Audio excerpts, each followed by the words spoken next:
Well, the resistance hub of Donetsk in eastern Ukraine has endured another night of shelling, and amid the violence, more people have been fleeing the region. The latest UN report puts the number of refugees at 250,000 people. However, as Gianni Chikian reports, not everyone is convinced by the shocking numbers. The UN says 250,000 Ukrainians have left their homes in eastern Ukraine since the fighting began.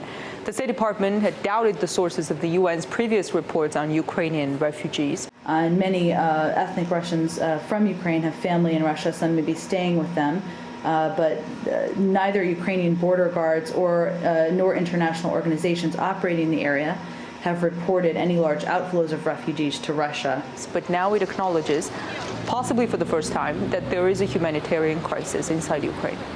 I can't confirm those numbers. I quite frankly haven't seen that from a UN report, so I'm happy to fact check that for you and see if we can confirm what we think the numbers are. We know there's a humanitarian crisis here. The State Department believes Ukrainian military posts came under fire from the Russian territory. The spokesperson did not go into detail of where such information comes from. You are convinced that artillery from Russian territory is hitting Ukrainian military. It's going into, yes, aiming at Ukrainian military outposts. But you are not convinced, we have seen no indications. You see no indication that the opposite is true, that Ukrainians are sending it. Correct. While the U.S. State Department sees no indication that the Russian territory comes under fire from Ukraine, witnesses who live near the border inside Russia offer a different perspective. А вот позавчера бахали так сильно.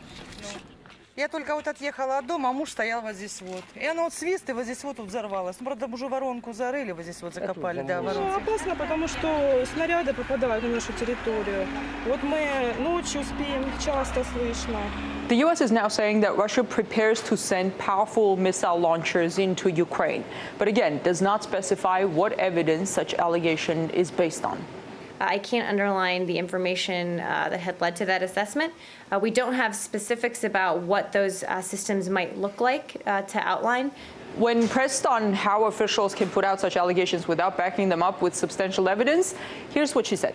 It's not that I don't trust you, it's that the world doesn't. I can almost ask the questions for you. No, it's not a question of trust. It's a question of whether you can back up your We've continued to put out information, Matt. We will continue to do so. It is difficult, and we're happy to put out as much as we can. Well, it appears for the State Department it's not so much about evidence, but about trust. But the fact of the matter is, many journalists here do take the officials' word for it, and the media is generally slanted against Russia.